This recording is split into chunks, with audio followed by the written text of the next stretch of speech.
Colleen, sinagot ang hiwalayan nila ni Billy. Mahigit 6 na taon nang kasal sina Colleen Garcia at Billy Crawford.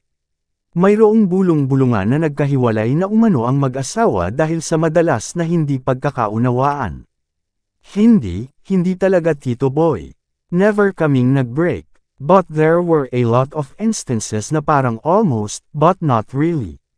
Kasi hindi siya pumapayag, natatawang pahayag sa amin ni Colleen sa Fast Talk with Boy Abunda. Kahit madalas na nagkakaroon ng tampuhan ay agad din namang naaayos ang gusot sa pagitan ng mag-asawa. Ayon kay Colleen ay talagang si Billy ang palaging gumagawa ng paaraan upang manatiling maayos ang kanilang relasyon.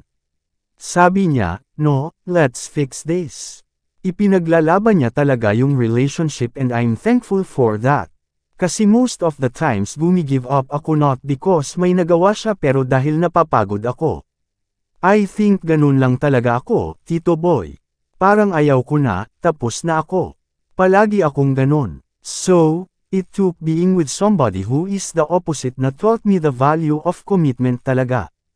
And nadadala ko siya everywhere, in my job, pagbabahagi ng aktres. Sa loob ng 1 dekada ay maraming mga natututunan si Colleen mula sa kanyang asawa.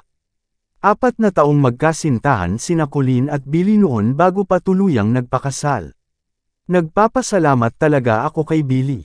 Kasi being married to him, really taught me how to be more committed. Not just in my marriage but in everything, other relationships, work. Yung kapag nandyan ka na, kailangang ituloy mo. Kailangang panindigan mo and give your best. Kapag nabigay mo na yung best mo and wala pa ring nagbago, dun ka nag-give up. Pero sa amin kasi talaga, he really makes such an effort to really fix what's wrong, makahulog ang paglalahad niya.